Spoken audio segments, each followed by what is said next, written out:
Tonight, you'll do something so dangerous that, for most of human history, no one would have done it alone. You'll fall asleep. That sounds ridiculous. Sleep feels safe, warm blankets, locked doors, a phone charging quietly on the nightstand. There's nothing to fear. But your brain wasn't built for this bedroom. It was built for a world where closing your eyes could be your last mistake. For nearly 300,000 years, every sunset carried the same question: who will still? Picture the end of an ordinary day, not in a city, but on the African savanna 100,000 years ago. The air cools, birds fall silent, the orange horizon fades into black, and almost instantly the balance of power shifts. During the day, humans had one real advantage: they could see. They spotted movement, worked together, communicated better than almost any animal alive. After sunset, that advantage vanished. The creatures that ruled the night were awake now: lions, leopards, hyenas, animals that could hear better, smell better, see better. And unlike humans, they weren't looking for a place to sleep. They were looking for dinner. Here's the strange part: your ancestors weren't the strongest animals on the savanna, not even close. A chimpanzee is stronger than you. A wolf is faster. A leopard climbs better. An eagle sees farther. If evolution were a video game, humans would look like a terrible character build: weak, slow, no claws, no fangs, terrible night vision. And somehow we conquered the planet. Most people think they know why: bigger brains. That's only half the story, because a bigger brain creates a bigger problem. It burns an enormous amount of energy. Your brain is about 2% of your body weight, but consumes roughly 20% of your daily calories. Evolution is cheap. It doesn't keep expensive features unless they dramatically improve survival. So whatever our brains were doing, they had to be solving a problem that muscle never could. But before our brains could build cities, invent mathematics, or imagine rockets, they first had to survive one more night. And that was harder than it sounds. Sleep is one of evolution's great mysteries. Every night, your body deliberately shuts down the organ that keeps you alive. Awareness disappears. Reaction time disappears. Muscles relax. For hours, you become almost completely defenseless. If an engineer designed a security system that turned itself off every night, you'd call it a catastrophic failure. Evolution kept it anyway, which means whatever sleep does, it must matter more than staying awake. So here's a question worth sitting with. If sleeping was this dangerous, why didn't humans evolve to sleep like dolphins, which rest one half of the brain while the other half stays alert for danger? The answer isn't hidden inside the human brain. It's hidden in something your ancestors built long before they understood what sleep even was.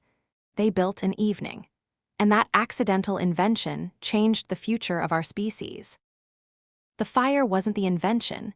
Keeping it alive was fire itself had existed for hundreds of millions of years before humans touched it. Lightning started wildfires long before anyone walked upright. The real breakthrough wasn't discovering fire, it was refusing to let it die. Imagine the first family who learned to keep a fire burning for days instead of hours. They didn't just carry warmth, they carried tomorrow. Every morning, someone protected the embers beneath the ash. Every evening, someone fed the flames back to life. A camp without fire wasn't just darker, it was vulnerable, because fire did something no human body could. It pushed the night back. Not far, just far enough. The circle of light was small, and beyond it the world was exactly as dangerous as before. Lions still hunted, hyenas still called across the plains, but inside that small circle, danger hesitated. Fire solved dozens of problems at once. It cooked food, provided warmth, scared off predators, hardened spears, lit the dark. But its greatest gift was something no one could hold in their hands: time. Before fire, the day ended with the sun. After fire, it kept going an hour longer, then 2, then 3. And for the first time, people weren't busy surviving. They were simply together. That sounds ordinary. It wasn't.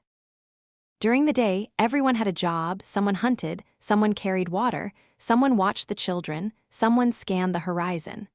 The brain faced outward, but the fire pulled everyone inward. Faces became more important than horizons, voices replaced footsteps. And the most valuable thing in camp was no longer a spear. It was information. Why the campfire was the first classroom. Imagine returning from a hunt after spotting a valley full of predators. Without language, Only one person needs to know that tomorrow.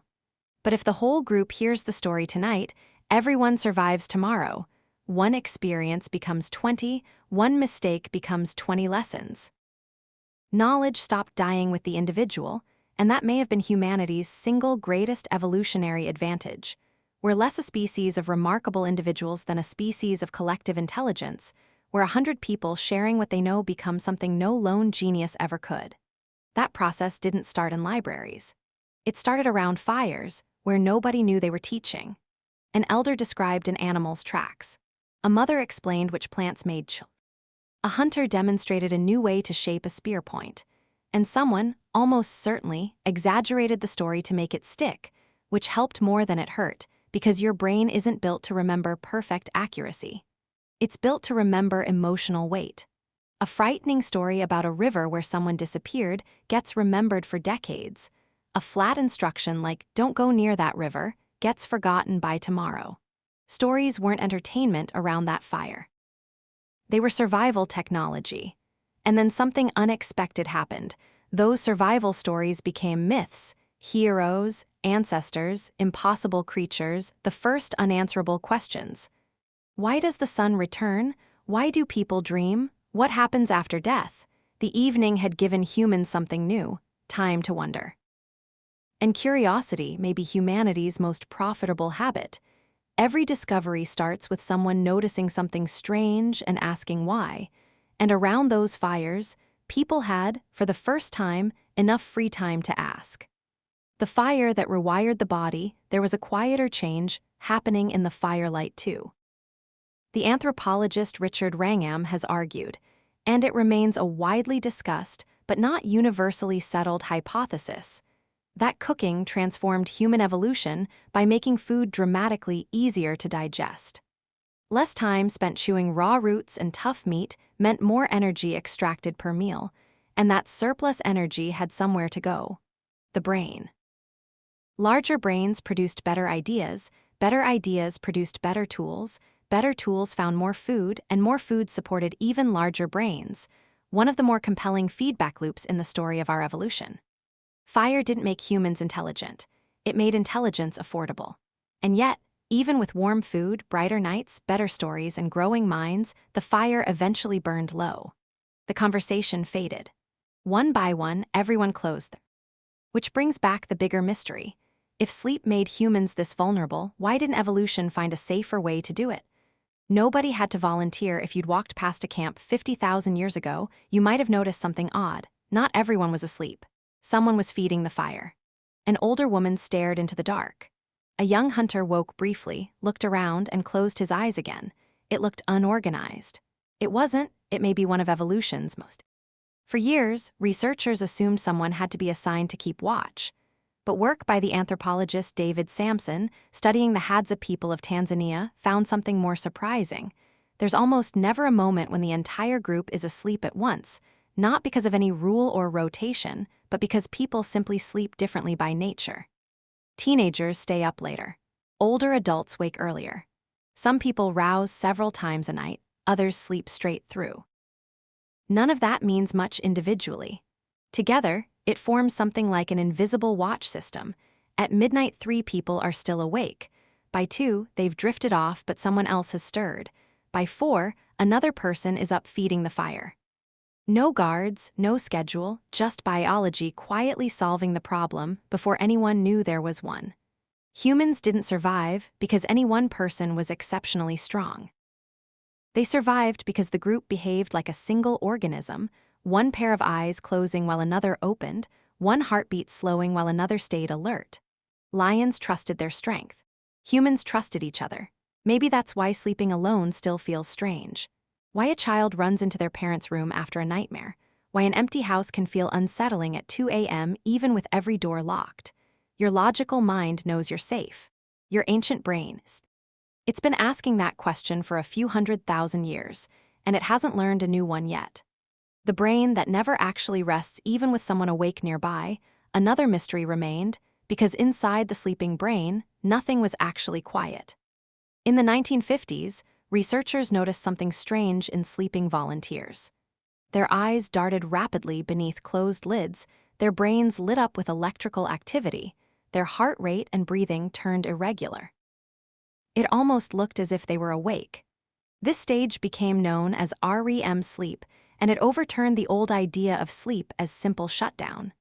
The brain wasn't switching off. It was switching jobs. While the body lies still, neurons replay the day, strengthening some memories, letting others fade, reorganizing connections into patterns you never consciously noticed.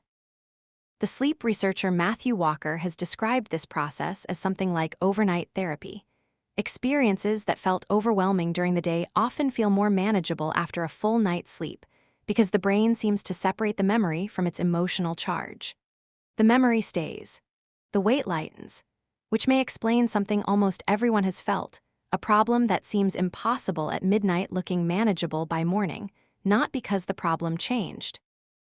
Rehearsing for a world that no longer exists, then the brain does something stranger still. It starts telling stories, vivid enough that for most of human history, people assumed they came from somewhere else entirely. A message from the gods, a visit from the dead, a glimpse of the future. It's not hard to see why. If someone you loved and lost appeared in a dream, speaking in a voice that felt completely real, what else would you think? Neuroscience offers a stranger explanation than the supernatural one. During REM sleep, the brain's emotional centers become highly active while the regions responsible for critical reasoning quiet down, which is why impossible things feel normal in dreams. You can talk to your childhood self, walk through walls, watch the sun rise at midnight, and never once stop to think, wait, that's impossible. One influential idea, the psychologist Antti Revonsuo's threat simulation theory, proposes that dreaming evolved as a kind of rehearsal space, a safe place to practice dangerous situations without real risk. It's a compelling theory, though far from the only one. Memory consolidation and emotional processing theories compete for the same evidence. But if Revonsuo is right, you aren't predicting the future in your dreams. You're training for it. Once, that meant rehearsing an escape from a predator. Today, it might mean rehearsing a hard conversation or a loss you haven't faced yet. The threats have changed. The simulator hasn't. Ancient software, modern hardware, nearly everything around you has changed. Your biology hasn't. You sleep on memory foam instead of animal hide, lock a door instead of feeding a fire, wake to an alarm instead of the sun. But the brain inside your skull still prepares for sleep exactly as it did tens of thousands of years ago. Body temperature dropping, melatonin rising, heartbeat slowing, running through a ritual it has never stopped believing in. It remembers a world where darkness meant uncertainty, where fire meant safety, where sleeping near others meant a better chance of seeing tomorrow, where every morning was earned rather than guaranteed. Maybe that's why a campfire still feels comforting. Why rain sounds help people sleep. Why children ask for one more story before bed. Why a strange noise at 3 a.m. can wake you instantly, when the same sound at noon wouldn't register at all. These aren't quirks. They're echoes, small fragments of an old world, still quietly running inside a modern nervous system. You're not living with a Stone Age brain, exactly. You're living with a brain so well adapted to the Stone Age that it still shapes your life today. Every fear, every restless night, every small ritual before bed, all part of a story that began long before the first city or the first written word. A story carried forward by millions of people whose names you'll never know, people who survived enough dangerous nights to eventually become you. So tonight, you'll probably do what you always do. Brush your teeth. Check your phone once more, even though you know you shouldn't. Turn off the lights. Pull the blanket up. Close your eyes. And within minutes, you'll willingly hand over consciousness, an act so ordinary now that it's easy to forget it was once one of the bravest things a person could do. Trust in the people around you. Trust in the fire beside you. Trust that morning would come again. Your bedroom is modern. Your bedtime is not. It's one of the oldest traditions your species has ever kept. And that may be why something as simple as falling asleep still connects you to every human who has ever lived.